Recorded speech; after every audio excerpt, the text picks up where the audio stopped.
بسم اللہ الرحمن الرحیم ان المعین علی الصبابۃ بالاسا اولا برحمت ربها و اخائہ۔ الصبابۃ رقت شوق یعنی محبت، الاسا حزن غم، رب جب عام طور پر اس لفظ کا استعمال ہوتا ہے تو باری تعالیٰ ہی کے لیے ہوتا ہے، رب الالباب، رب العالمین، رب کعبہ۔ لیکن جب غیر کے لیے اس لفظ کا جب استعمال کیا جائے تو اس میں قاعدہ یہ ہے کہ وہ اضافت کے ساتھ استعمال کیا جائے گا، اور مضاف الیہ اس کا عام طور پر غیر ذوی العقول میں سے ہوگا، جیسے رب الابلی، رب المال۔ آپ نے اصطلاح پڑھی ہوگی بیع و شراء میں رب المال، ایسی رب الابل پڑھا تھا آپ نے ابرہہ والا قصہ منصورات میں۔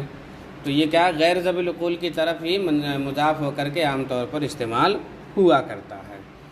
تو جب یہ غیر ذوی العقول کی طرف مضاف ہو کر کے استعمال ہو تب اس کا معنی ہوتا ہے صاحب، سید، اور کبھی کبھی اس کی اضافت ذوی العقول کی طرف بھی کر لیتے ہیں، تب اس کا معنی ہوتا ہے السید المطاع، یعنی وہ آقا السید المطاع جس کی فرما برداری کی جائے۔ تو یہاں رب صاحب کے معنی میں ہے، رب برحمت ربہا اے برحمت صاحب العشق، یہ ہے اخا، بھائی چارگی۔ چلیے پہلے اردو ترجمہ کریں گے اب، پھر اس کے بعد عربی۔ ان المعین علی الصبابۃ، بے شک جذبات عشق پر حزن و غم کے ذریعے مدد کرنے والا اولا زیادہ مستحق ہے اس بات کا کہ وہ عاشق کے ساتھ رحم دلی کا برتاؤ کرے، و اخائہ، اور بھائی چارے کا برتاؤ کرے، یعنی لان تان کر کے اس پر ملامت کر کے اسے مزید غمگین کر رہا ہے، اور اس بات کو کہہ رہا ہے کہ محبت کو چھوڑ دے۔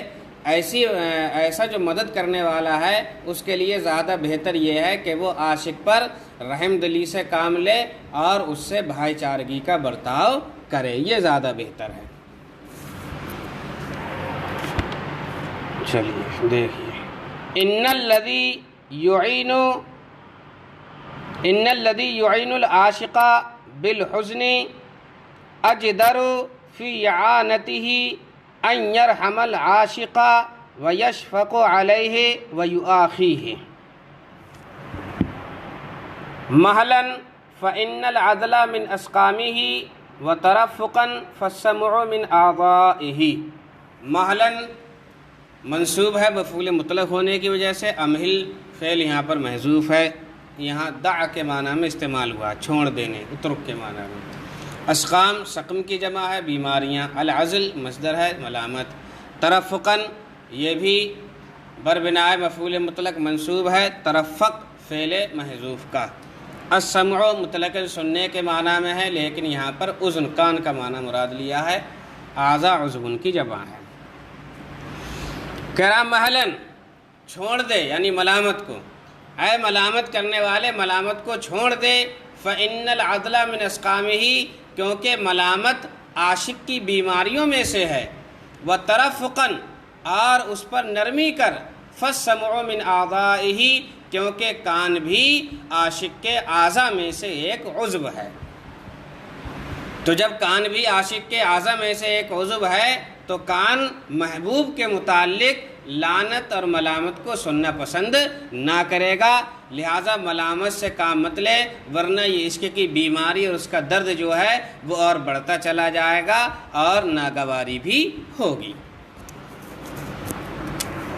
دع اللوم ایھا اللائم فانی سقیم واللوم یزیدنی مرضا وترفق فی لومک لأن الأذن من اعضاء العاشق فلا تسمع ما یزیدہ سقما۔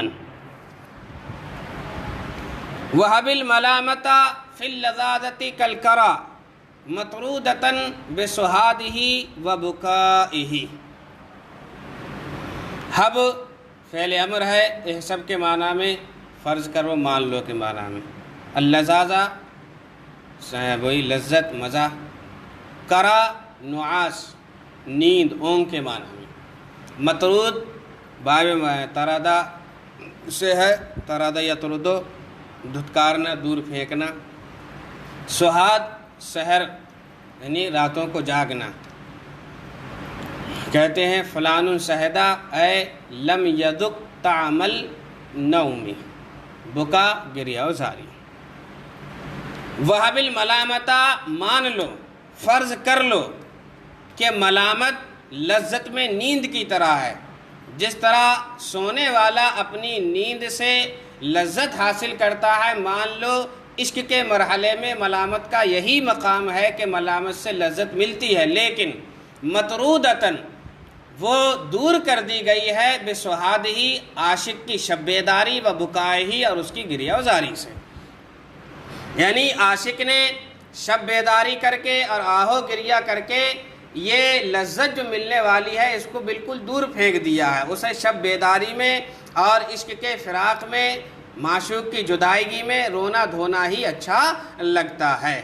تو جس طرح اس نے نیند کو دور پھینک دیا ہے، وہ سوتا نہیں ہے، تو ایسے ہی تو ملامت کو بھی ترک کر دے، ملامت مت کر، وہ عشق کر رہا ہے کرنے دے۔ وہب الملامتہ فی اللذاذۃ کالکراہ اے احسب ان الملامتہ لذیذۃ کالنوم یستلذ بہ النائم ولکن العاشق ابعدہ بسہادہ و بکائہ فکذالک تزل ملامتک ایاہ۔ لا تعذل المشتاق فی اشواقہ حتی یکون حشاک فی احشائہ۔ عزل یعزلو سے فعل نہیں، لا تعذل ملامت کرنا، المشتاق عاشق، اشواق جذبات عشق شوق کی جمع ہے، حشا ویسے تو یہ گردہ تلی پھپڑا وغیرہ ہوتا ہے، اس کے پورے اس کو بولتے ہیں، لیکن یہاں عاشق نے مراد صرف دل لیا ہے، احشا اسی حشا کی جمع ہے۔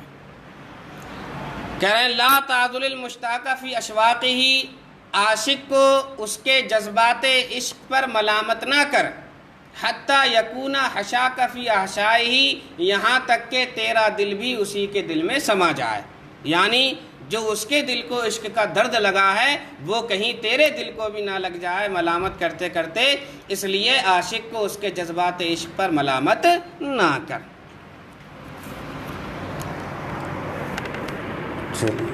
لا تلم العاشق فی عشقہ حتی تحب مثل ما یحب ویکون قلبک مصابا بالحب مثل قلب العاشق۔ ان القتیل مدرجا بدموعہ مثل القتیل مدرجا بدمائہ۔ قتیل بروزن فعیل، فعیل جس طرح فاعل کے معنی میں ہوتا ہے اس طرح مفعول کے معنی میں، یہاں پر قتیل بمعنی مقتول ہے یعنی مفعول کے معنی میں ہے۔ مدرج یہ القتیل سے حال واقع ہے، بدموعہ اسی سے متعلق ہے، اور پھر ذوالحال حال سے مل کر انا کا اسم ہے، باقی پورا جملہ مدرجم بدمائہ یہ بھی اپنے متعلق سے مل کر قتیل سے حال واقع ہے، اور پھر مضاف الیہ ہو کر کے انا کی خبر ہے۔ مدرج لت پت بالکل تر کسی چیز میں، مدرجم بدموعہ آنسوؤں سے لت پت، اور مجردم بدمائہ خون سے لت پت۔ یہاں پر مدرجم بدموعہ، یہاں پر عاشق کو مقتول سے تشبیہ دی ہے اور عاشق کے آنسوؤں کو مقتول کے خون سے تشبیہ دی ہے، یعنی جس طرح انسان کو قتل کر دیا جائے تو اس کا خون بہہ کر کے وہ مر جاتا ہے، ایسے ہی عاشق کے جو آنسو پیدر پہ بہتے ہیں وہ اس کے لیے قاتل ثابت ہوتے ہیں۔ تو ان القتیل مدرجم بدموعہ، اپنے آنسوؤں میں لت پت مقتول، خون سے لت پت مقتول کی طرح ہے۔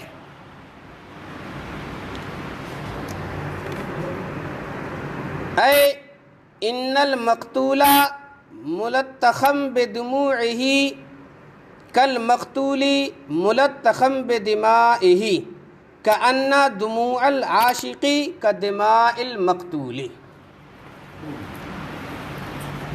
والعشق کالمعشوق یعذب قربہ للمبتلا وینال من حوبائہ.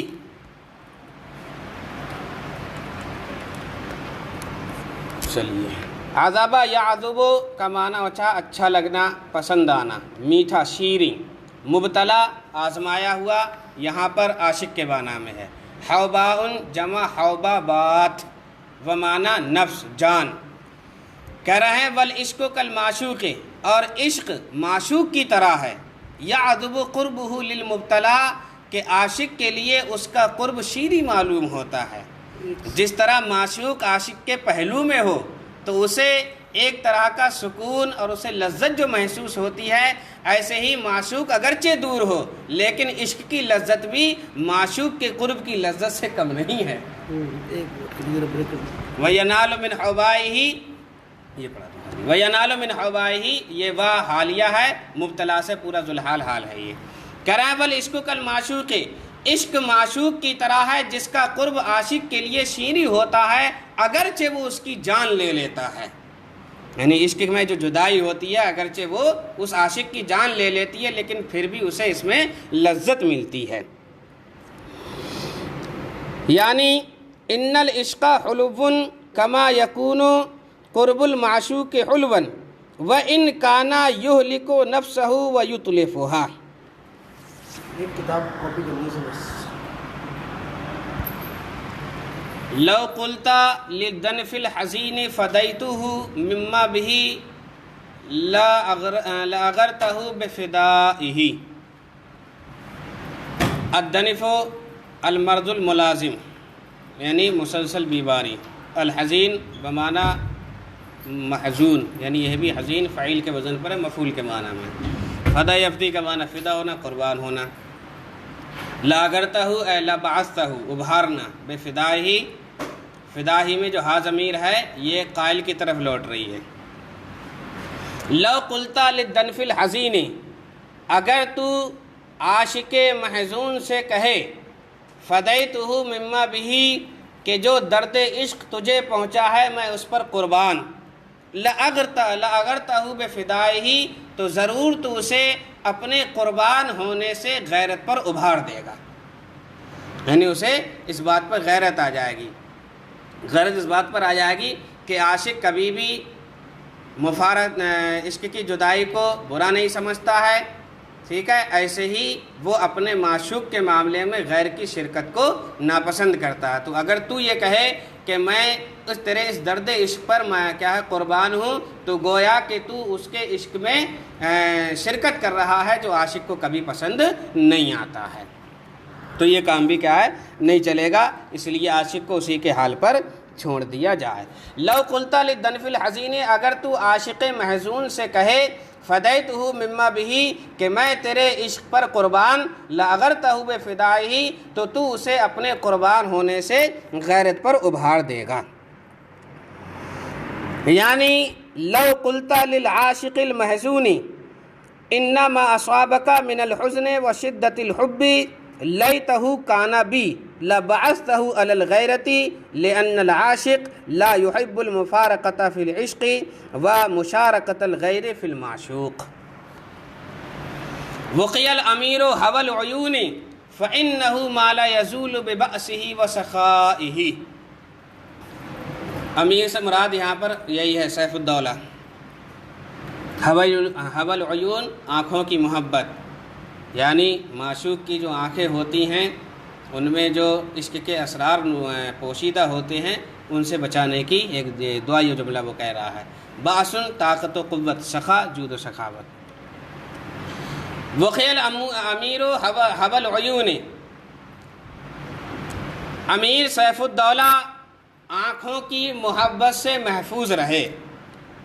فإنہ، کیونکہ محبت ما وہ ہے لا یزول ببأسہ و سخائہ، جو امیر سیف الدولہ کی طاقت و قوت اور جود و سخاوت سے بھی ختم نہیں ہوگی. یعنی طاقت و قوت سے ہر مشکل سے مشکل معاملہ آسان کیا جا سکتا ہے، ہر پریشانی کا مقابلہ ضرور کیا جاتا ہے، لیکن درد عشق ایک ایسی چیز ہے جس کے سامنے طاقت و قوت بھی کام نہیں آتی ہے، جود و سخاوت بھی کام نہیں آتی ہے۔ اس لیے امیر سیف الدولہ تم عشق کی اس بیماری سے محفوظ ہی رہو۔ ایھا الامیر وقاک اللہ من الحب والعشق وان کنت شجاعا وجوادا لان العشق لا يدفع بالجود والبطولہ یستأثر البطل الکمی بنظرۃ ویحول بین فؤادہ وعزائہ۔ یستأثر قیدی بنانا، البطل بہادر، الکم مسلح ہتھیاروں سے لیس جو ہو وہ، حال یحول حائل ہو جانا، فؤاد دل، عزا صبر۔ کہہ رہے ہیں یستأثر البطل الکمی بنظرۃ، عشق کی بات کر رہے ہیں کہ محبت ایک ہی نظر میں مسلح بہادر کو بھی قیدی بنا لیا کرتی ہے اور اس کے دل اور اس کے صبر کے درمیان حائل ہو جاتی ہے۔ یعنی آدمی چاہے کتنا ہی ہتھیاروں سے لیس کیوں نہ ہو، کتنا ہی بڑا بہادر کیوں نہ ہو، لیکن محبت کی نظر ایک پڑ گئی تو وہ اسی محبت کا قیدی بن کر کے رہ جاتا ہے۔ پھر اس کے دل اور اس کے صبر کے بیچ میں یہ محبت حائل ہو جاتی ہے کہ صبر کو دل تک پہنچنے کا راستہ ہی نہیں ملتا، اب وہ اسی میں پھنس کر کے رہ جاتا ہے۔ یعنی ان الہوی یجعل البطل الشجاع اللابس سلاحہ اسیرا لہ بمجرد نظرۃ فیملکہ ولا یترک بین قلبہ وصبرہ سبیلا۔ انی دعوتک للنوائب دعوۃ لم یدعا سامعها الی اکفائہ۔ نوائب پریشانیاں، مصیبتیں، اکفا کفون کی جمع ہمسر، نذیر۔ انی دعوتک للنوائب، میں نے پریشانیوں کے وقت تجھے اس طرح پکارا۔